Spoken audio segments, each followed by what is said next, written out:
I'm Yeah. delighted to be joined by Frans Riemersma today. Thank you so much for joining me, Frans.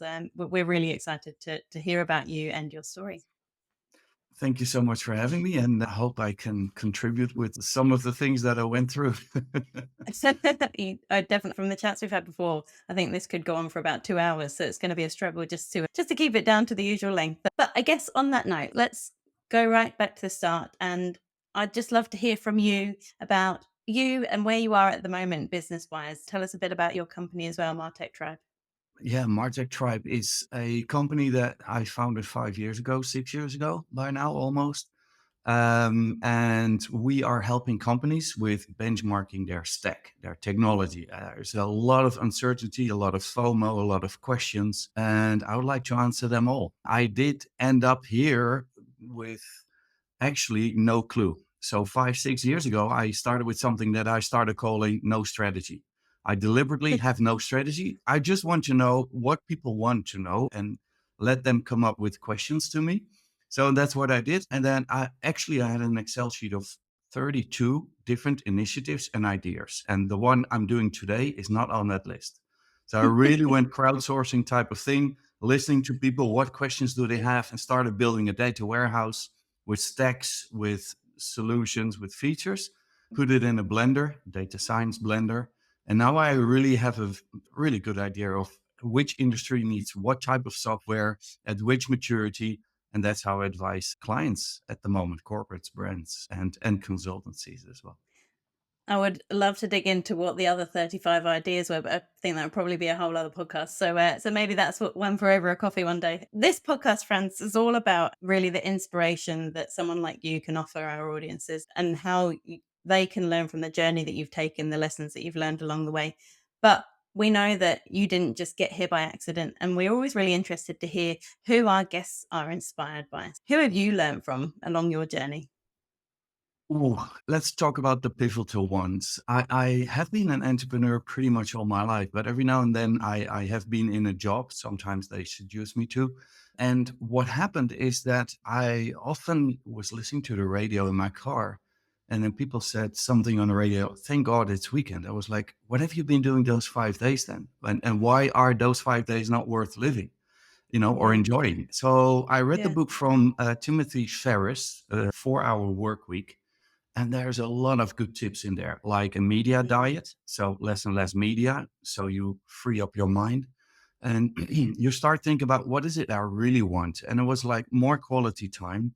And I think there's this, I love this other phrase where people say, find a job you like and you never have to work again. Yeah. So I couldn't find that job. So I created one myself as an entrepreneur. And that's what I've been doing ever since. So Timothy Ferriss was a very important one. And there's a second one that I ran into, I think 7, 8 years ago, which is a guy called Peter Levels. He's an entrepreneur, solopreneur. On his own, he founded 40 startups. I think 5, 6 are really successful, and he's very open about it. He's about radical honesty. So he's Mhm. really open about this. If you go to startups and you type in /open, you will see his bank account, how much money he's making. He's that open. And on his own, he's automating everything. And on his own, he's making around 3, 4 million euros a year. Wow. And everything is automated. So I think his server went down for the last time 3 years ago. So those are people showing me there's a different way of working possible with a lot more quality, life quality. So I was like, hey, let's have a taste of that. And that's why I started 6 years ago with my approach, no strategy, and see where it ends up. No strategy means, by the way, not I'm clueless. That's something else. No strategy means deliberately get rid of all my maybe prejudice or everything I learned and just listen. Just sit Yeah. down and listen to people. Nothing is stupid. No question is too simple. What is it you really need? And then after a year, and I do this every year around Christmas, sometimes summer holidays as well. I look at what doesn't bring me energy, I take it out, and what doesn't bring me money. So then you zoom in. So from the 32, you start seeing I went down to 15 to 10, and then I found new paths and ways. And I don't think this journey will end. So it's Yeah. never like it's done. It's never, okay, this is my company now forever. I'm doing stack benchmarks now. Maybe I'm doing something completely different in 5 to 10 years from now. I don't know. It's great where the market and the people are taking me. Yeah, it's incredible because you're really actually acting on what people want and what people are interested in. And like you say, you parked all the ideas that you thought would be good in favor of something that actually was what people were looking for, which is, yeah, which is fantastic. 6 years ago, that's when you had the no strategy approach. So what led to that point? What were you doing career wise up until then? Did you have a sort of traditional career growth journey, or were there a few surprises along the way? No, I'm all over the place. So what happened is that I studied marketing, but with a twist of culture and art. So I love art history. I combined left brain, right brain without knowing it. So I always was somewhere there. Then right after I started building together with a team, a art database. So my first company was an art database, 95, 96. And we had the biggest art database, no, number three in the world. So I built a dam basically, and I started coding accidentally because I was helping debugging. I got it, the gist of it, and I started coding myself with database and whatever. So that's what I did. Started a consultancy, and then we were implementing a lot of software from big vendors.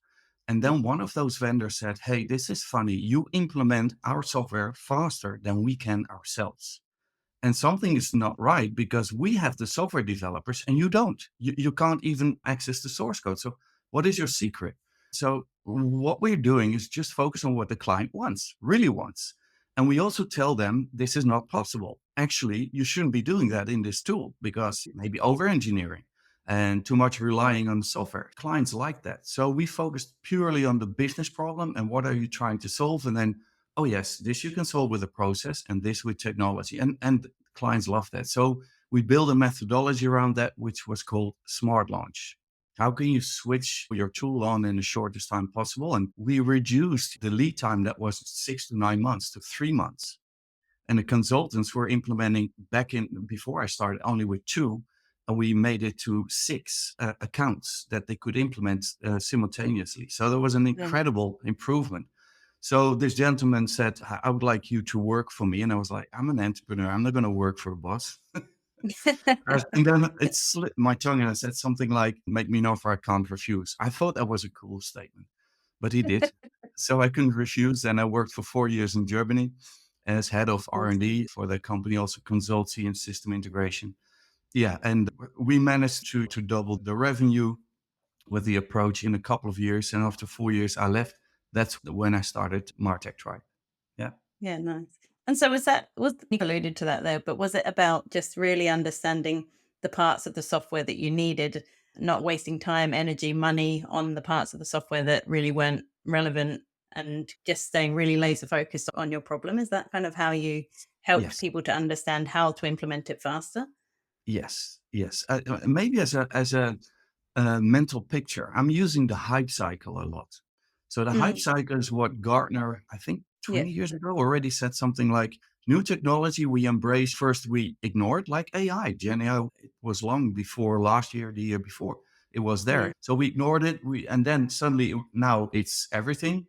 It will go down. And then we go like really disappointed, it's not delivering. And then you go, hey, wait a minute. There are three, four use cases. It's really helpful. Very. And this valley of despair, sometimes they call it, is really the tipping point from incompetence or incapable to capable and competence. And this yeah. is where you are apprentice, and this is where you are the master in that field. And this is not happening only on a market scale, it happens in your company or on an individual level as well. So I'm Mm, always looking for that point, and we all want to become masters as quickly as possible, but we do all the wrong things in the apprentice phase where we think, "Oh, software will solve our problems. Let's switch it on, and all problems will disappear. It will do everything." And of course, everything is not well defined, so you don't know what you're solving. That's always my first question. And back in those days, that was the magic question: what are you trying to solve? What is it you will be able to do that you can't do today? And will that bring revenue? That's the most important question for companies. And so yeah. many times, and still today, sorry to say, I hear no answer. It's silence. It's, oh, that's a good question. Yeah, I thought if I switch on the CRM, then we know everything about the client. What Yeah. is everything? What is it you need to know about your client? So that's the approach I learned the hard way. Wow, and it sounds like you've been adding so much value to so many organizations as a result. Yeah, it's an incredible approach. You also are a lecturer at a couple of business schools and specifically lecturing around the topic of digital transformation. Now that must be both fascinating but also rapidly changing. I think you've been lecturing for around 5 years, is that right? Yes, correct. That must have evolved hugely over that time. So, what have been the kind of standout moments for you in the way that you've lectured and the topics that you've shared with your students through those courses? What I've seen is that 5 years ago was pre-COVID. So digital Mm, transformation, I call it digital transformation 1.0, which was just about companies using more technology. And that was mainly to get the house in order, your mm, logistics, your warehousing, your finance, your ERP.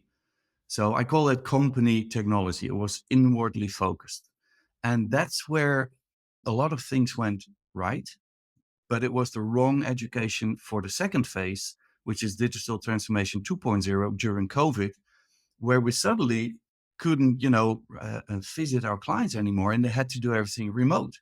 So instead of using more software, we became software with our yeah, customer portals, with a lot of tools to make sure that clients can do their stuff remotely. And that was a big shift. And there, like with the wrong education from the first phase, we thought, oh, we bought an ERP, it solved everything. Now we buy an ERP type of thing for marketing and we're done. It doesn't work that way because there's one fundamental difference between the two. In a company, we call the shots. We can fire anyone who doesn't use the tool. I'm putting it bluntly. it's extreme, but yeah, in It's theory, extreme, but it's felt. On the other hand, the customer will yeah, fire us if we don't follow them. So yes, in both cases, customer and company technology, we are using software. But the way we mm, use it and the one calling the shots is a completely different person. And mm, one is we are paying and the other one is paying us. And you always follow the money. And it starts to dawn on C-level. Oh, okay. So one software tool, one suite will not solve everything. And this is very important to notice and to note. Many times we blame software vendors for this. There's one suite and we'll solve all your problems. But it's also what the C-level wanted to hear because they were still in their apprentice phase. And I really see and hope now a big difference that C-level wakes up and goes, okay, this is all more composable. It's not just one yeah, tool that solves it all. I have to become a master. And we have to put tools like Lego blocks, which is composability, mm. together and then solve the customer problem. Now, what is the customer problem? I think the biggest thing is there's no escape but listening to our customer, but really this time. Yeah, one of my colleagues was lucky enough to see you presenting at the Martech Symposium in Australia about a month ago, probably now. And she obviously came back and shared all her learnings from your session. And one of the things that stood out was really what you're just talking about there, that you said there's really no more excuse. Like all the Martech you need is there. And there's no excuse to not now create an epic customer experience. So, how do you think marketing and digital teams can even just start to navigate all the options available to them? What would be your kind of one piece of advice as a starting point? They've got all of this MarTech in front of them. Where do they get started? The first step would be forget about Martech. And I'm going back to this Peter Levels gentleman. He started with an initiative, I think it was like 8 years ago, 12 startups in 12 months. That was his goal. He's a coder himself, but not by profession. So he learned to code and he builds stuff in a week. And then he tests and tries and see if it sticks. Mm, And if it doesn't stick, why not? And change it. So that's radically listening to the customer. mm, 100%. What is it they're trying to solve? And everything is just focused on that. And that is what I would recommend. So forget about the Martech. There's this thing about the enterprise thinking of software will solve everything. The big problem is that it's not necessarily wrong. You need to make sure you have some kind of stack humming and buzzing in the background that performs well, doesn't go down, and scales. That's where IT excels, and that's where IT is great. Where it isn't great is where we need to find traction. This is really good to protect your current revenue, but your future revenue is what marketing and sales are generating. And Yeah. they don't benefit from a very static, very well performing scaling environment. Not because I say so, it's what our research shows and what we've been seeing. And so you see that marketers need to, what I call, more hack instead of stack. Yeah. And Yeah. C level has to understand there's no fight between one and the other. It's both. You need both. And there's one piece missing in the middle, which is once we hack, we hear IT complaints, it's shadow IT and it's point solutions. We can't make it scale. And they're right. So there's a step in between, which is what I call packing. So you hack, you pack, and then you stack. Packing means clean up, make sure it complies with your governance, your design principles. You get rid of all the noise, all the data points you don't need, all the integration points you don't need, all the features you don't. Now it's ready. And then have a look at IT, how happy they are. Because if you would migrate your hack into the stack, you're paralyzing IT for the next years. But if you pack it first, and hack, pack, and stack comes really with different workflows, but also mindset. Hackers and this makes this Peter level guy so special. He can do all three, but many Yeah. people can only do one or two at the most. I have hackers in my team. I never ask them to clean up their desk or clean up their code. That's like torturing them. So I always bring it to a packer who is, oh, yes, structure. I'll clean it up Yeah. here, make it smarter there, quicker there, and then move it into the stack. And it's humming and buzzing and it's zero maintenance, legacy free. This I love gentleman, that. Peter Levels, is doing 40 startups on his own. It's possible. It's incredible. And like you say, like it's a different scenario to someone like him who's obviously incredibly smart, but has all the know-how and all the skills to be able to do it. But it's actually almost more difficult for that one individual within a big organization who's got all the ideas and actually wants to start implementing the right solutions in the right way, but has so many hurdles around them because they've got X number of stakeholders or whatever. Yeah, I think your approach of recognizing who sits in what bucket and where you can utilize their skills is really key as well. The composability piece is certainly something, obviously, it aligns exactly with what we say at Squiz. One of key promises is to customers is that you can come as you are. So you shouldn't have to completely overhaul your tech stack as you move to a new vendor. You shouldn't get locked into that one vendor. You should be able to use the tech that works for you, but use it within a platform that provides, as you say, those automatic upgrades, the security, the compliance that you expect to have. And I just think that's becoming increasingly important and increasingly apparent, to your point, that people are starting to realize that it's not any use just having all of the tech unless No. it works together seamlessly and doesn't cause you issues. If one thing goes down, you're not going to lose your whole workflow as a result. Yeah, 100%. And that's the magic question. I often ask my clients, what can you switch off? And do you lose revenue because of it? Many times it doesn't. So when we do stack benchmark, we develop this metric. It's called stack health. And basically, we're looking like, okay, if you increase your maturity, you get more proficient at it. Do we see companies that also have a better revenue per employee ratio, external performance? And basically, then you see Martech split up by industry in three categories. One is, yes, it does. Number two is, no, it doesn't. And one in the middle.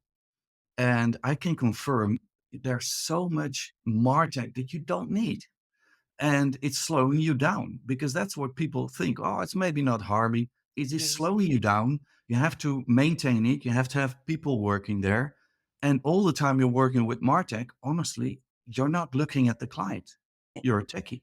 And that's a shame or a waste of time or whatever. It's not what we have been for at school, university, or whatever you want to call. So that's an important one, I think, to remember. And talking about the amount of tech, you're obviously very knowledgeable in that area because everyone I'm sure listening will be very familiar with the Martech Map. We've all seen it plastered up on conference presentations and all over the internet. But what we've also seen is how that map has changed and that sort of stacking of the map over the last few years. And I was looking at the numbers, even just the change from 2023 to 2024 is it's been incredible, the growth that's happened there. So actually, taking a step back, it'd be really interesting for our listeners just to hear how you got involved in the Martech Map. And then I'd love to hear your kind of take on how you've seen it evolving and how you see it continuing to evolve going forward. That's a great question because the reason why I started collecting logos is education. Like 6, 7 years ago, I didn't have a good idea of what Martech is and what it isn't. I just figured, let's have a look at some of those logos on the landscape of Scott Brinker because he started in 2011 and this was 2018, 19. So I started looking at those logos. I downloaded his Excel file and we did a little test with my developers and looked at Twitter handles of those tools to see from which countries they were. And we saw that 73% was US based. And I thought, Yeah. okay, that explains why I sometimes miss European tools and or Australian tools, Asian tools. So I started collecting first Dutch ones, and then people flooded me. I want to make the Belgian one, the Italian one, the Spanish one, the UK one, the Australian one, New Zealand one. I was like, oh, okay. Before Yeah. long, we had, I think, 150 volunteers helping me building that stuff. I just send out Google Sheets to people, and here's the overview. And country by country, I integrated it in the background in BigQuery, Google BigQuery, and then just started collecting it. Every year, I shipped it to Scott Brinker in an Excel file. And after a couple of years, we ended up in a podcast together. And Yeah. we had a conversation like, how is it, you maintain this stuff and it's pretty complex. And I was playing with the idea of creating this Martech map already with my developers, creating a clickable version of it with the Mm. logos and sourcing it on a larger scale because sourcing those logos is manually, we invested a lot of Painful. time and Yeah. money. I can tell. Yeah, I bet. I So we bet. automated that, and that's where he said, "Let's do this together." I was like, "Okay, that's so cool." That's That's like really my cool. my big hero asked me to collaborate. So ever since we are, and this is your second question, we've been looking at this, and for me, it's an excuse. The landscape is one thing; it shows we have a problem, but it doesn't solve a problem. So the Mm. question is, what do we see then? That's the question I get often, and it's growing and it will continue to grow because it's all about composability and what I call atomization. So we see more tools, but also smaller tools. And those smaller tools, we match our data with G2 ratings and reviews. And then we see that smaller tools are relatively more popular. So they really have a reason to be there. We also see there is some of those are acquired or absorbed, new ones come in. So it's really the innovation, the long tail, you could say, is really the innovation part of the industry. And it really Yeah. overhauls and challenges the big guys to be ready and be alert. These are the new innovations. I think what one thing this year came to really the surface is that composability is not a strategy. It's what we do forever. It's Mm. nothing new. You try to suppress it by saying, no, we need an ERP for the customer space as well. And it doesn't work that way. And if you look at technology, developers use libraries, objects, classes, and then they put that together. They don't code every single software from the ground up. They combine stuff. That's composability. And we're Mm. doing it on a larger scale, a higher scale, in a stack, in a company tech stack. We do the same thing. It's the same dynamic. So why dismiss that as point solutions? Why dismiss that as shadow IT? It's what we do. So make it official and make sure, and this is what I don't see, make sure you have legal compliance, privacy, and everything wrapped around that. I Yeah. hardly ever see a solid governance structure. I found one recently with a company that I was interviewing, and he said, "Oh wow, legal head of legal." I said, "This is really cool. You have a checklist, so clear boundaries, so they must love you." I said, "Actually, this is my last day. I quit. Nobody's listening." Oh, wow. That's terrifying that they It don't is. see the value in that. I guess going back to the numbers, and it's probably your least favorite question, but is it going to plateau at some point of tech solutions? Will they start to decline? What do you see happening on that front? I don't think so, to be honest. So far in the last 13 years, it hasn't been plateauing. And I looked into a little bit into the psychology of the question of will it plateau? Yeah. I like the word plateau. You're not using the word consolidation, but this is what my clients often do. Will it consolidate? They say, this can't go on forever. And I was like, why not? And I'm not the person deciding that. I'm just Yeah. following what I see. Don't Yeah. shoot the messenger. But the question, if you look at it, it's they want to consolidate, see the market consolidate so you don't have to in your company. That's the Yeah. real psychology behind it.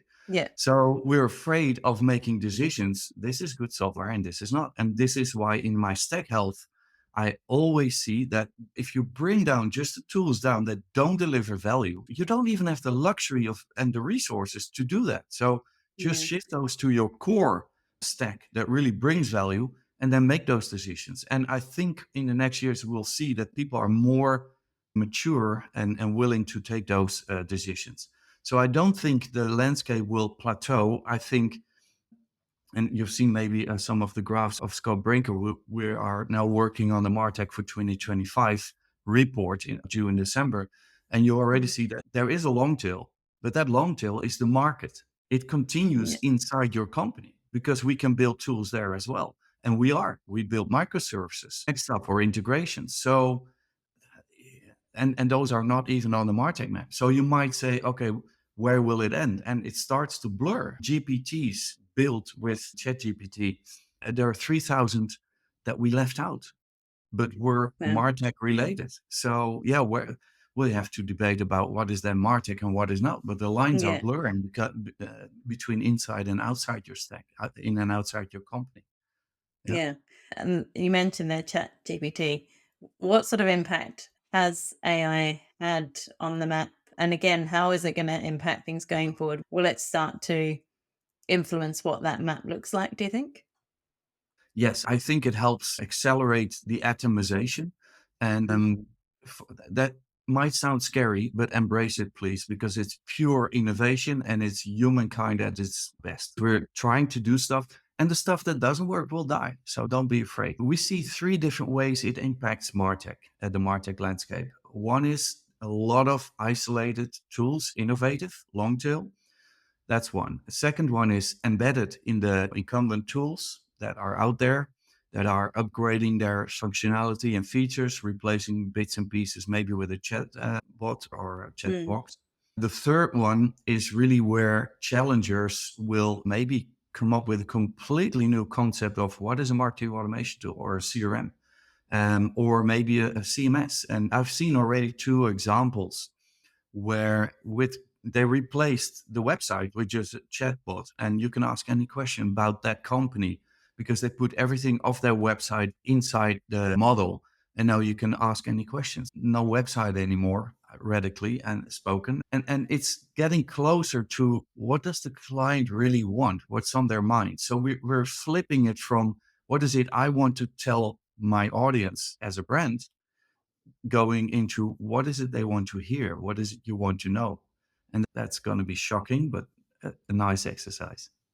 That conversation around, yeah, the point of a website. So coming back to why a website even exists, to give people the content they want, to make it discoverable for them, and to give them the means to act on it, is all becoming much more apparent, I think, with things like AI. To your point, like you could replace your whole website with a chatbot, but you still need to know that the content that it's crawling is delivering the right information at the end, right? So it's just bringing everything right back to that core.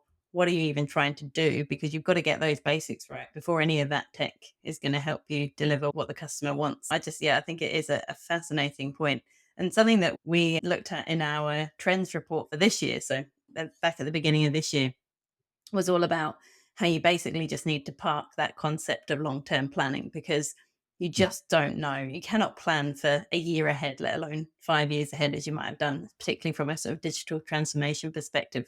You've got to take that sort of more iterative approach. Would you agree with that? And have you seen that done particularly well in any organizations? Yes. So I fully agree. You can't mortgage the future, and look Yeah. at COVID, look at the war in Ukraine, and those kind of things that have an Yeah. impact, and many more things. So I always felt, in also back in the days with clients advising them, very strange if they said, "Yeah, but it has to be there, this tool for the next 10 years." And I don't know what happens. It would be boring too, by the way. So make sure that every 3 months you revise your stuff, not because you have to sit down. No, because it's your nature. It's how you follow your clients. And like I said earlier, I think with GenAI, there's no escape but listen to your client, because they will jot stuff and questions in that dialogue box. And you will be amazed. We will be listening to a customer at a scale that we have never done before. So now Yeah. we can use that information. Go, oh, that's what you're asking. Okay, I learned my lesson in the last 5 years, just by radically listening and literally biting my lip not to speak. Listen, shut up, Frans. And that's very hard, but it's paying dividends. So yeah, make sure you iterate. That's what I talk about, hack, back, and stack. Yeah. Iterate, play, listen, and then grow. And that hack environment needs to have some framework, governance framework, and then you're good. And then take it from there. I've worked with a lot of companies that want to implement corporate growth hacking. It never worked because they tried to freeze it and make it static in a way. That doesn't work. Mm, So make sure mm, you have those individuals that are really creative, put them somewhere, but make sure there's a framework and then hand over. And then you, I think, incorporate the changes in the market. And the research you were talking about is referring to that every 3 to 9 months, things change. And yeah. if you want to continue to be relevant for the market, you have to listen. And I see too many brands engaging in a monologue, basically. And now we'll have to engage into a dialogue, I'm afraid. When we last chatted, you used the description of be the Sherlock Holmes with the tenacity of a pitbull. I'd love for you to explain more what you meant around that expression. It's what I learned over the years teaching at business schools and universities, because these participants are seasoned marketers. They're like 20, 30 years in their job. Yeah. And then they come and they have to create a business case, not for Yeah. software, a business case in general for the company. Um, and I learned that, and this is, I thought it was amazing. These people go in, look at the data, and try to figure out what the data tells them, because the client is talking to you through the data. Mm, So, what is it saying? Where do they switch on? Where do they switch off? Are they coming back? Why not? And that's what you're trying to find out. And Sherlock Holmes is basically that. Try to find that magic moment, and you will discover they're not like 20, 30,000 touch points. It's two or three per customer yeah. journey. So don't boil the ocean. It's not necessary. You just need to figure out what are those moments. And the Yeah. tenacity is more, if you talk to other people, you will hear people say, oh, we tried it. Yeah, data science doesn't work. Don't listen. We'll find a business case. And this is the amazing part. Companies don't benefit from so much value that is in their data. There's so many Mm, gold nuggets there. And on average, I'm teaching a lecture, so I'm very proud of all those plans because they're really amazing in what they surface, what they find out. And on mm. average, for every dollar they ask from management, they can return 16 back on Yeah. average, B2B, B2C. And 30% of those participants have to go to management and say, you asked me to grow order value in the potential client segment. Did you know that the potential client segment is only representing 0.2% of the entire database? But actually, what I found, if we grow our customers from incidental clients to gold and platinum, with only small changes, we can increase revenue with 1%, which represent 2 or 3 million. Yeah. And we're just looking at it in the wrong way. So follow the money, like a Sherlock Holmes with the tenacity of a pit bull. And yeah, don't get distracted. I just love the visual in my head that I have from that expression. I think it will stick with me forever. Now, I just got a couple of closing questions. I feel like we could talk forever, but I'll have to finish at some point here. I wanted to dig into, as if you're not busy enough in your day jobs, you're also an author. I'd love for you to share a bit about the books that you've been a part of. Yes, writing really helps me to structure my mind. I have written some, I think 10 years ago, first book on marketing operations, marketing resource management. Recently, I published a small book on customer technology. It's basically plotting the big Martech map in words. And what we try to do is to make sure that we don't end up with overlaps in those boxes. There are Yeah. 49 different types of Martech. So I put definitions in there. It started out as a manual for the people assessing and validating all the different URLs and vendors. Now we published, it's really helpful also in when I speak to clients, hey, listen, this is what we're talking about when it's programmatic ad buying, and this is search and Yeah. social, and it's very different. So that helps. I also co-created a book with Rasmus Hoelinch from Denmark about personalization. It's called Hello First Name. Personalization is the holy grail. You can do it really wrong. At the business school, often they start with, we have to personalize. Okay, do you have proof that it will improve your ROI, your revenue? Will it bring revenue? No, but it's just good. Okay, that's a horrible business case. So prove it, and which level, because it can very quickly become uncomfortable and even awkward. Be very careful there. So writing really helps me to structure my mind. I also write for online magazines like Martech.org and CMS Wire and some others. I can also feed it back into the consultancy firms that I support with my data, and that really helps. Yeah. I definitely need to get my hands on the definitions book, because when I looked at the Martech Map most recently, that was the thing that was going through my head. I was like, how on earth do they know which category to put things into? Because there's so many overlaps, right? And yeah, so I'll need to look at that to try and understand that a bit better. Yeah. My final question. So this podcast, as I said at the beginning, it's all about offering our listeners the opportunity to hear from someone like you and almost feel like they've had that 30 minutes of chatting to you in a kind of informal setting that they just wouldn't typically get. So we're always really grateful that we get the opportunity and we get to offer other people the opportunity. But what would be your advice for someone who is progressing their career in the marketing or digital space? What would be the one piece of advice that you'd give them to make a success of their career? That's a tough one. Yeah. Maybe it's the one we shared already. Be Sherlock Holmes with the tenacity of a pitbull. When it comes to what does the client really want, engage Mm, into a dialogue. And there's a methodology called the dialogue method. You're trying to guess what the next question is of your customer. And guessing is one thing, but you can research it, you can explore it, the data will tell you. And then you will find within a short period of time that they need only answers to two or three big questions. Always try to get to the point where the client will tell you, you understand me. Because I think that's ultimately the goal of a brand. Maybe even better than I understand myself. You guess something yeah. that I wasn't aware of, but actually I need it. I mean, Mm, that's the best brand experience you can get.